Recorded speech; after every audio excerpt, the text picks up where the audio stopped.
जय माता दी।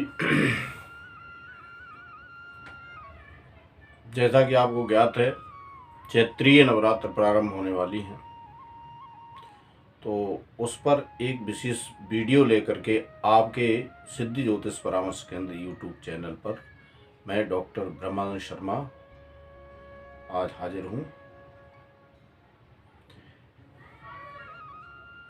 जो लोग हमारे चैनल से नए जुड़े हुए हैं अभी, वो इस चैनल को लाइक करें और सब्सक्राइब ज़रूर करें, बेल आइकॉन दबाएं एवं शेयर करें। ये चीज़ें जो है हमको नए नए जो है वीडियो और अच्छे अच्छे विषयों पर वीडियो बनाने के लिए प्रेरित करती हैं। चलिए अपने विषय पर आते हैं। चैत्र नवरात्र, ये वासंतिक नवरात्र वसंत ऋतु के बाद में आने वाली ये जो नवरात्रि हैं ये आध्यात्मिक दृष्टि से बहुत विशेष महत्व रखती है।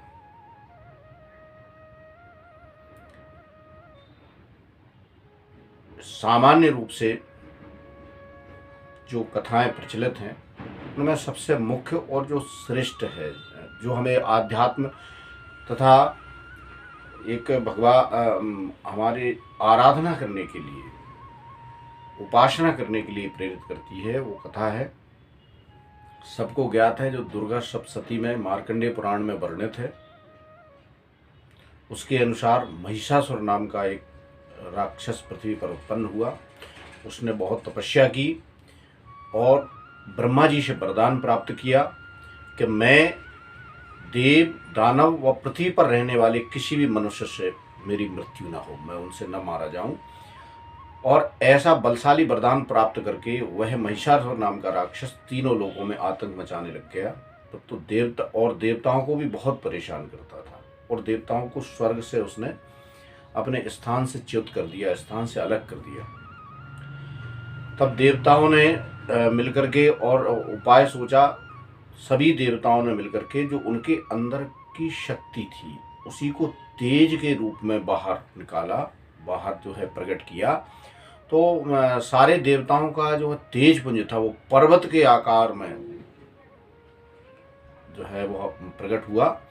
और वो तेज पुंज जो पर्वत के, बहुत विशालकाय पर्वत जो था, जलता हुआ जैसे पर्वत होता है अग्नि का, वैसा वो धीरे धीरे एक स्त्री की आकृति में बन गया। और फिर धीरे धीरे हर एक देवताओं के अलग अलग तेज से, अलग अलग शक्ति से अलग अलग अंगों का निर्माण हुआ। और इस तरह से ये देवी का प्राकट्य हुआ।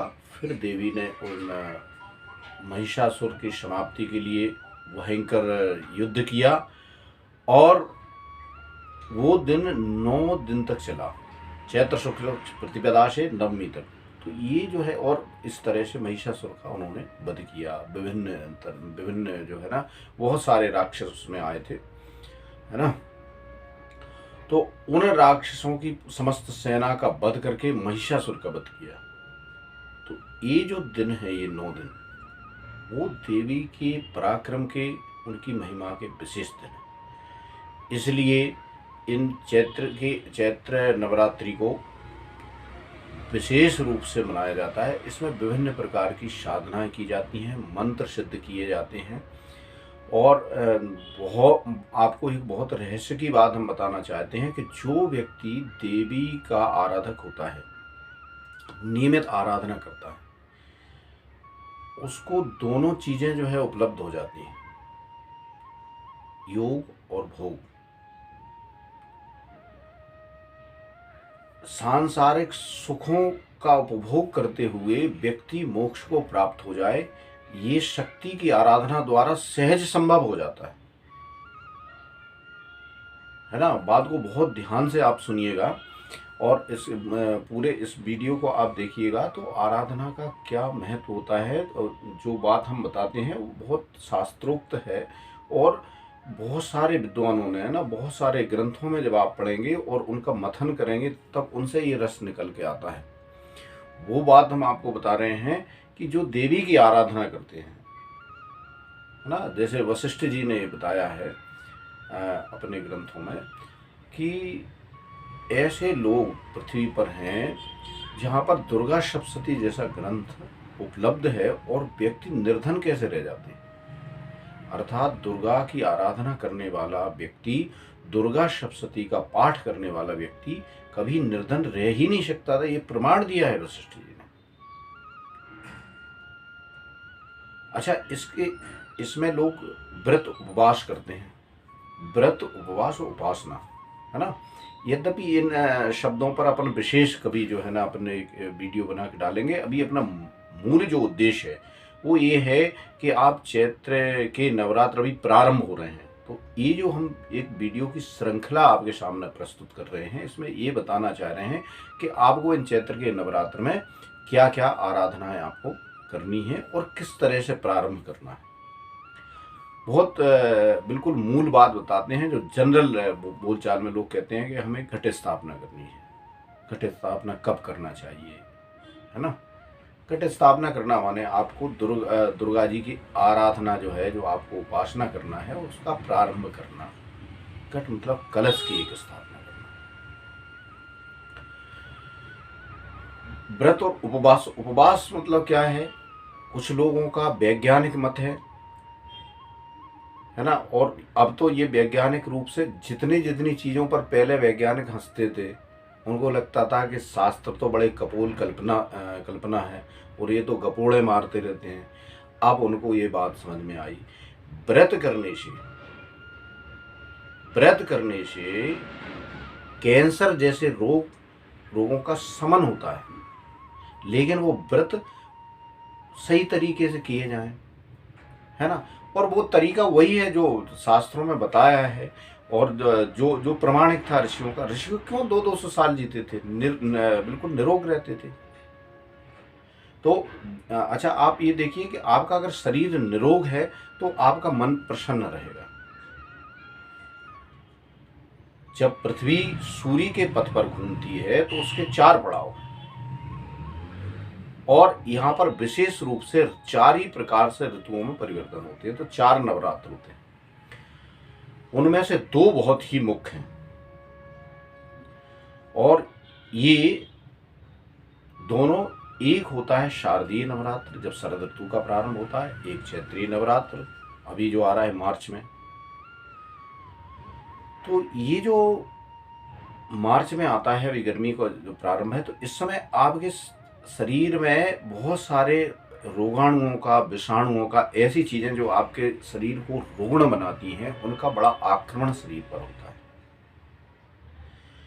जब आप व्रत करते हैं, व्रत का मतलब होता है आपके शरीर की सफाई, है ना। जो वैज्ञानिक दृष्टिकोण से इनको मानते हैं, क्योंकि जितने भी हमारे जो पूजा पद्धति है और जो पूजाएं हैं और हमारे शास्त्र में जो वर्णन है, उसका एक वैज्ञानिक पक्ष भी है और कुछ लोग उसको मानते हैं और हम ये मानते हैं कि वो बेकार भी नहीं है। परंतु वैज्ञानिकता में अपने मूल को जो भूल जाते हैं, उससे हमें बड़ी आपत्ति है। क्योंकि जो वैज्ञानिकता है वो उसके महत्व को प्रतिपादित कर रहे हैं। ऐसा नहीं आप केवल वैज्ञानिक को पकड़ के बैठ जाएं। तो आप बहुत ध्यान से सुनिए। तो व्रत जब आप करते हैं तो आपके शरीर में 9 द्वार हैं, है ना, जो 9 छिद्र हैं। तो ये 9 छिद्र वाले इस शरीर में उन 9 द्वारों से आपके शरीर की सफाई होती है। वैसे तो रोज रोज आपके शरीर की सफाई होती रहती है, लेकिन नवरात्रि में विशेष सफाई अभियान होता है ना, जब विशेष सफाई अभियान चलाया जाता है, तो आप वो विशेष सफाई अभियान इन दिनों में चलाइए। जब आप व्रत करते हैं तो आपका शरीर पूरी तरह शुद्ध हो जाता है 6 महीने के लिए।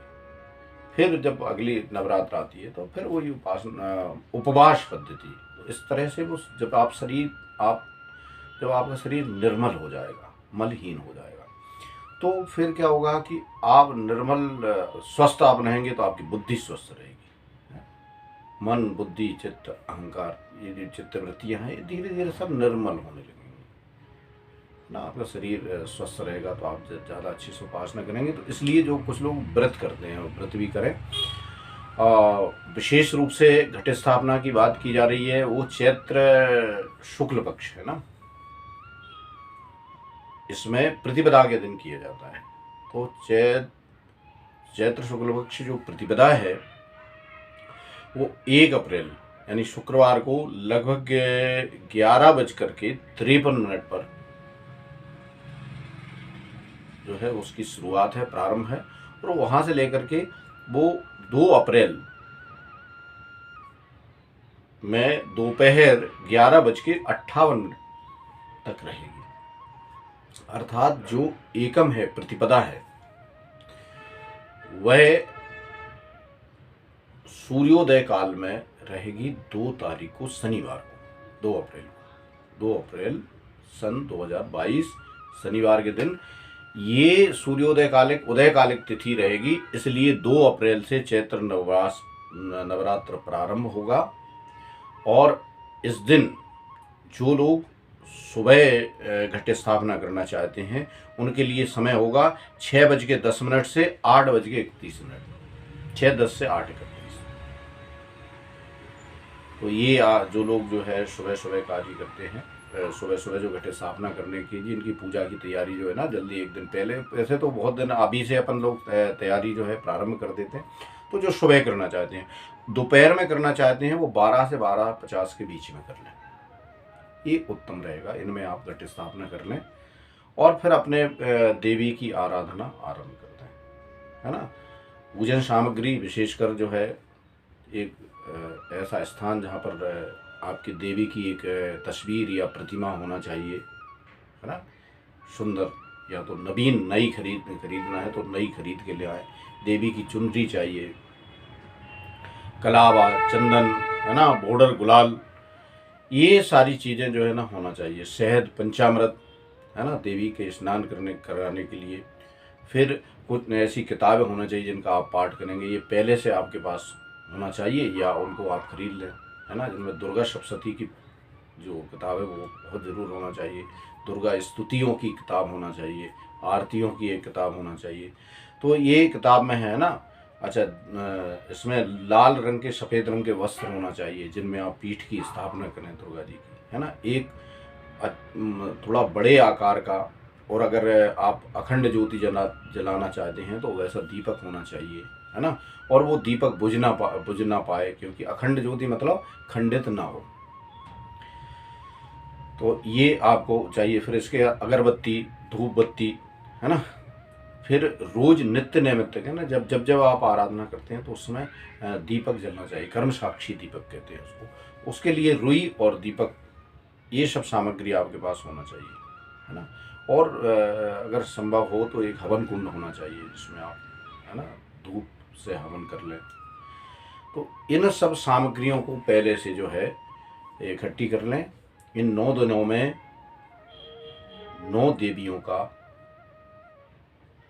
विधि विधान से पूजन किया जाता है। जो भी इन नवरात्र में अभी तक जो है ना, जो नए साधक हैं और जो पहले से करते हैं, वो हमारी इस वीडियो श्रृंखला को देखें और वो ये देखें कि हमें कैसे मतलब किस किस दिन कैसे जो है ना उनकी पूजन करना चाहिए, है ना, किन देवी की आराधना करना चाहिए ना, वो आगे के कुछ वीडियो में बताएंगे, है ना। 9 दिन की 9 देवियाँ होती हैं।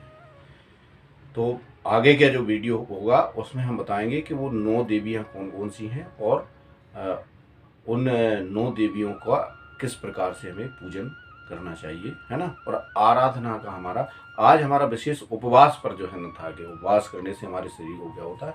और जब आप मंत्रों का जाप करते हैं, है ना, या देवी की आराधना करते हैं ना, और विशेषकर आपको ध्यान रहे देवी की आराधना में आपके मन की शुद्धता और अब देवी को माँ के स्वरूप में मानना, है ना। हमेशा जब भी जो है ना आराधना की जाती है, वैसे भी माँ दुर्गा ऐसा कहा जाता है, तो मतलब उसको माँ के स्वरूप में, है ना। एक बेटा जैसे जो है अपने माँ से बहुत ज़्यादा जुड़ा रहता है, उसकी प्रसन्नता के लिए वो काम करता है जो उसे अच्छे लगते हैं।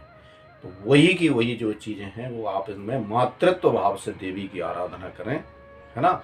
प्रथम शैलपुत्रीति, द्वितीयम ब्रह्मचारिणी, तृतीयम चंद्रघंटेति, कूष्मांडेति, चतुर्थकम पंचमम स्कंदमातेति, सप्तम षष्ठम कात्यायनी च, सप्तमम कालरात्रिति, महागौरी चाष्टम, और नवम सिद्धिदात्री च, नव दुर्गा प्रकीर्तिता।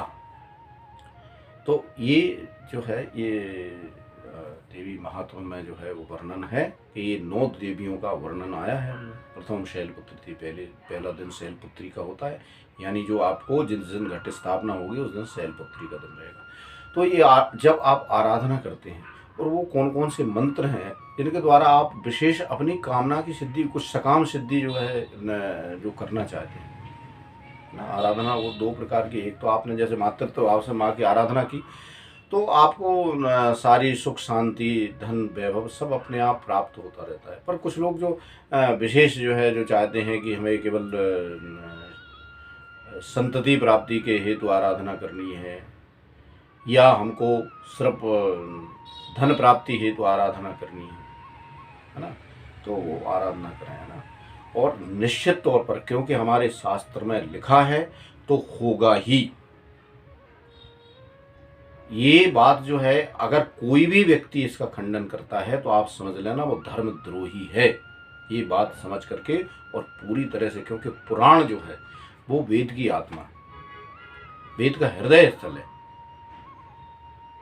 बताइए, बिना पुराणों के वेद की कल्पना कैसी की जाएगी? आपके शरीर से हृदय को निकाल के रख दें, फिर आपके शरीर, आपके अस्तित्व का क्या रह जाएगा? जबकि आपका मस्तिष्क भी सही रहेगा, हाथ भी ठीक रहें, पैर भी ठीक रहें, हृदय को निकाल के रख दें, आपके पूरे हटा दें। तो हमारा जितना भी पुराण जो है, पुराण साहित्य जो है हमारा पूरा, वो पूरा पुराण वेद का हृदय भाग है। और उसमें ये कहा गया है कि देवी की आराधना से आपको लोक के समस्त सुखों की प्राप्ति होती है। अगर ये कहा गया है तो ये बिल्कुल सुनिश्चित है ना। इस पर दृढ़ विश्वास करना चाहिए।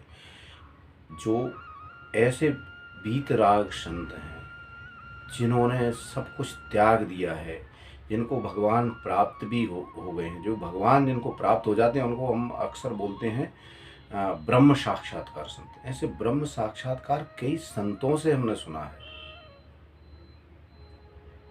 जिनको कोई मतलब नहीं। उन्होंने ये बताया कि देवी की आराधना जो है उससे व्यक्ति समस्त सुखों को प्राप्त करके और बाद में मोक्ष को भी प्राप्त कर सकता है। इस प्रकार से आप देवी की आराधना करें। और आप जिस दिन घट स्थापना है, हमने आपको मुहूर्त बता दिया है, आप उस दिन प्रारंभ करें। जो लोग अखंड ज्योति जलाते हैं वो अखंड ज्योति जलाएं, है ना। ज्वाला देवी के रूप में उनको स्थापित करें। और जिस प्रकार से आप भगवान भगवती की पूजन करते हैं पूजन करें। देवी स्तुति प्रिय, ज़्यादा से ज़्यादा उनकी स्तुति करें। और जो कुछ मंत्रों का जाप करना चाहते हैं, विशिष्ट मंत्रों का जाप करना चाहते हैं, वो हमारी इस श्रृंखला को देखें। जैसे जैसे क्रम बढ़ेगा हम उसमें ये आपको जो है ये वीडियो के रूप में, है ना, छोटे छोटे वीडियो के रूप में आपको बता देंगे। आप सब लोगों पर माँ दुर्गा की कृपा बनी रहे। जय माता दी। आपको चैत्र की नवरात्रि की बहुत बहुत शुभकामनाएं।